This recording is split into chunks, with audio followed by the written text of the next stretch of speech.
Colorado might just be the best place you can live in the country. It's really safe, the weather's great, there's a bunch of jobs and new communities springing up everywhere, and the outdoors is maybe the best in the country. Colorado's a state that's just growing all the time. The economy's great, the job growth is increasing, and Colorado's a great state to find that perfect work balance. You can grow your career and maybe your family while staying healthy and adventuring outside. Now, if it wasn't for Denver being such a hot spot for homeless druggies, that sucks. But this video is not about that. It's about awesome things. Colorado's a great state to live in, but there are some cities that are better than others. In this video, we're going to talk about the best cities to live in Colorado. What we're going to see is just about every great place to live is going to be within a short drive of Denver or Boulder or somewhere along I-25. That's just where all the new communities are springing up with big expensive homes, totally safe neighborhoods, and great schools. And I'm sure lots of people are going to watch this because Colorado is one of the states that's growing the fastest. So how do we decide where the best places are to live in Colorado? We drive around and look. JK, we don't have the budget for that. Come on now. We use data mostly. It's going to be the places where the homes are nice, where it's really safe, the schools are good, there's a lot of stuff to do, and it's just a great place to live. Plus, you people in Colorado, you're always telling me where the good places are to live, so I took your opinions into account as well. So let's get started. We're going to look at the best places to live in Colorado.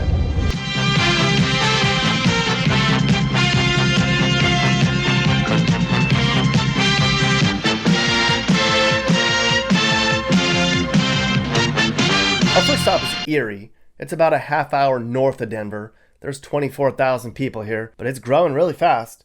It's a great spot for those looking for a quiet place to settle down.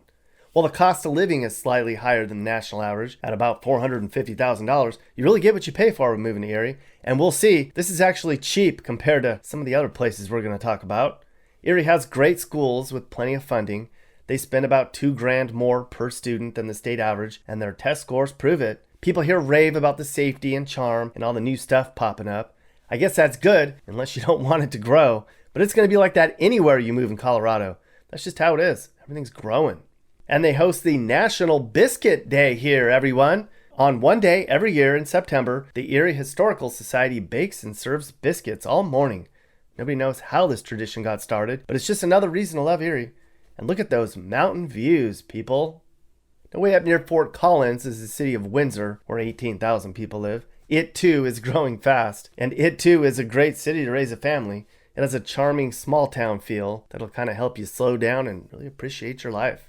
With very low crime rates and a cost of living that's just a little bit higher than the rest of the state, you can totally raise a family here in Windsor. The city's worked hard to maintain a reasonable housing market while increasing the median income as more and more jobs come to the area.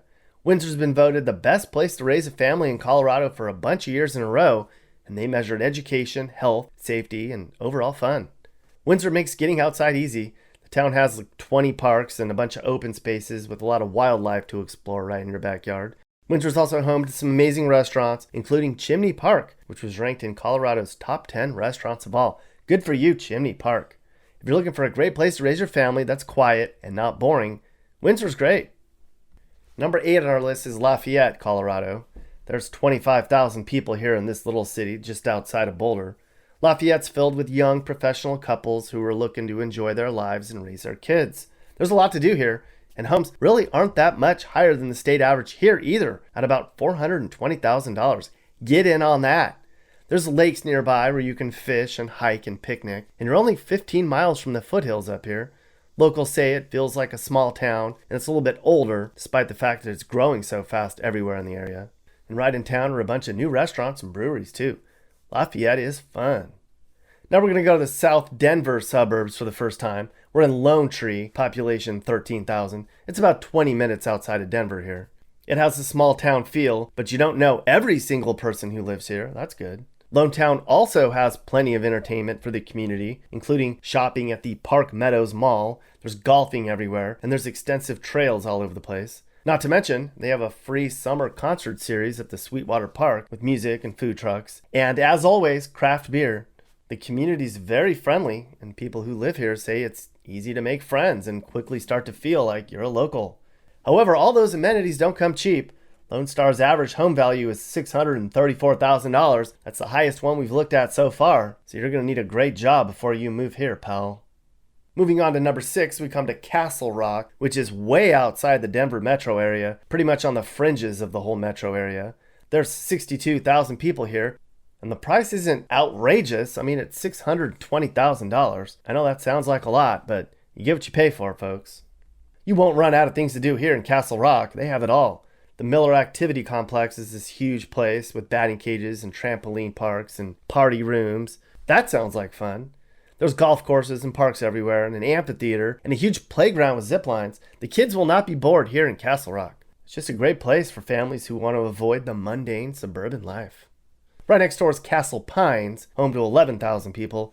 Well, this place is expensive too. Homes are about $800,000. So again, you and your spouse are going to have good jobs if you want to be able to afford living here. If you love golf, this is where you want to live. It's basically a big golf course community with first-class golf courses all over the place. 2 of them have 5-star ratings. Even if you don't golf, Castle Pines has a lot to do. There's shopping in the village square, a bunch of local parks to explore, and some luxury spas to help you unwind. You can really live like you're on a vacation in Castle Pines if that's your thing, and still be in Denver in a short drive too. And whatever school your kids go to is going to be awesome. Superior comes in at number 4 on the list. The city has a population of 13,000, and it too is quickly growing, 40% since 2000, making it one of the fastest growing cities in the state. It's about halfway between Boulder and Denver. There's something to do outdoors here, just like everywhere else in this giant region. There's very little crime here at all, and the schools are great. And they love their festivals here in Superior. They have a Chili Fest, an immersive art festival called The Main Event, a 4th of July parade, a pancake festival, a National Trails Day, and a Community Arbor Day celebration. All those festivals in Superior. How many festivals does one city need? Superior also likes to brag about its public transportation system. The busing system is extensive. They have buses leaving for Boulder or Denver every 20 minutes, so getting into a big city is easy.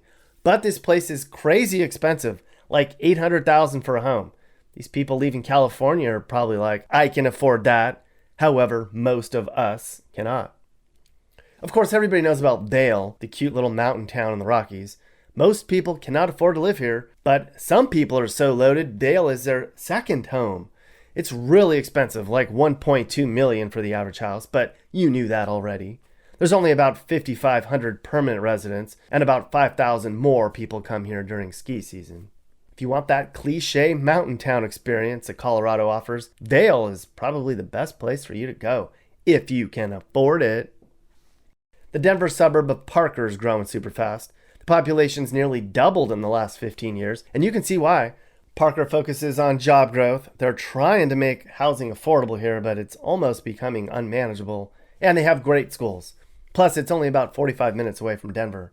Unlike a lot of the other cities on our list, Parker's home to a lot of young singles. The median age is 34, so the city's full of energy and youth. It's actually considered one of the best cities in Colorado for people living the single life. Again, if you're a rich single person, that is.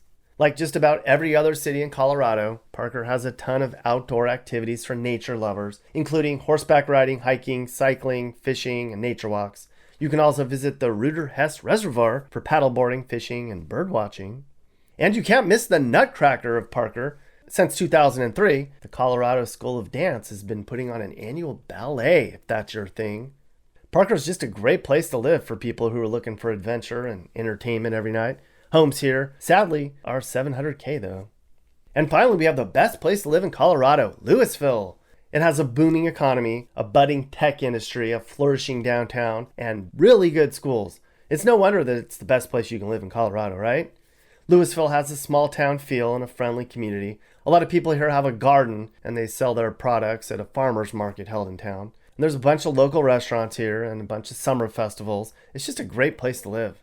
And like just about everywhere else we mentioned, it's really close to Denver, Boulder, and the Rockies. You know, the only hang-up is it's really expensive here too, close to $800,000 for a home. But it's one of the safest cities in the state, and it has one of the best school systems too. Okay, so those are all the best cities to live in Colorado. These places all value community, safety, great schools, and a ton of outdoor activities. A lot of them are just so damn expensive though, but that's how it is in America these days. The lower and middle classes are being squeezed out, and they simply can't afford to live in these great places anymore. If you're curious about the worst places you can live in Colorado, There can be places like Pueblo, Alamosa, and Glendale, areas where the schools are struggling, crime is high, and there's a high level of poverty. Don't move there. Trust me. Colorado is, Colorado is, Colorado is, Colorado is. Beer drinkers and bad skiers and hippie Subaru driving granola eaters. There's some ranchers, there's some rednecks, there's people here who love God and they fly jets. Colorado is, Colorado is, Colorado is, Colorado is. I know that you'll have a ball if you packed up and moved out to Colorado.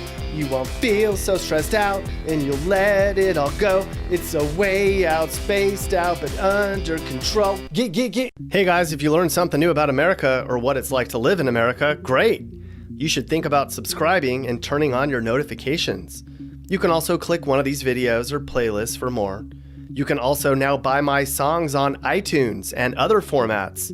Click the link in the description. Thanks for watching. And remember, while we all might have different views, we should all be nice to each other and try to make the U.S. a better place in a positive way. This is Sage, Nick's manager. This has been a Corner House Entertainment production. And are you looking to move and need advice? I do consulting. That's right. I'll sit down and talk about where the next perfect place for you and your family should be. I do it all the time. Together, let's find you a new home that's safe and checks all your boxes. You can get my email in the description to find out how I can help you find your perfect relocation.